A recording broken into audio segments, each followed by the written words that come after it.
Professor Kindiki, the Cabinet Secretary for Interior and National Administration. Good evening, Professor. Good evening. And it's good to see you after so long. Let's begin by reflecting on the story that we just watched there from the Cabinet. And looking at the dispatch that came from the Cabinet, you'd actually imagine that nobody died in the protests. Was there an acknowledgement of deaths and the circumstances from that meeting? Yes. I did present and brief the Cabinet on what has transpired in our country during the last 2 weeks. And part of that outcome is that we have lost 25 people as at now, Kenyans who died in very unfortunate circumstances. And therefore, Cabinet is fully briefed that 25 Kenyans did die and nearly 400 people were injured, including 43 police officers. But there are contrary figures coming from different institutions that are putting the figure at about 41 of persons that may have suffered in these protests. The people who have died out of these protests are 25. I have heard of other figures, including the ones you are quoting, but I also had heard earlier on that there was a massacre in Ithurai from other sources, which turned out not to be true.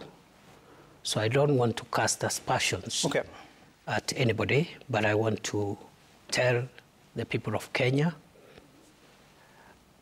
that we've lost 25 people. So what circumstances did these people die? We have an account of each and every death, the manner in which they died. Many of them died out of gunshot wounds.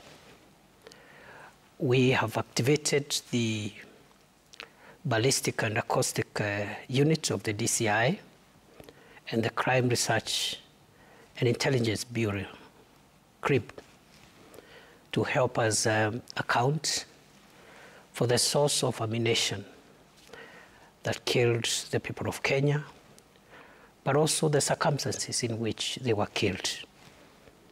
I say so because, as you're aware, law enforcement officers are allowed to use force, including lethal force, but only in very, very exceptional circumstances where their own lives or the lives of the people is in grave danger. So many of them died out of gunshot wounds, but also others died out of blunt objects and trauma caused by beatings and assault. And again, I want to assure the people of Kenya that for every single one of the 25 people who died, we will account for each one of them. So far, is it known who killed who as we speak? At the moment, as I've said, investigations are ongoing. Yeah.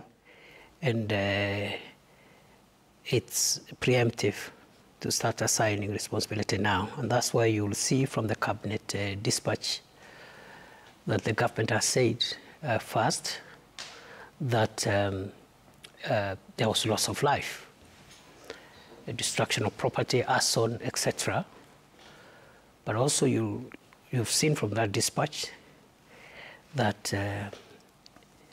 police officers, the overwhelming majority of them, did an exceptional job to defend the public in the wake of grave danger, threat to life, and basically terror. However, we have also, that cabinet dispatch is very clear that in the event that any officer went beyond the parameters of use of force, the accountability mechanisms that are established under the law Okay.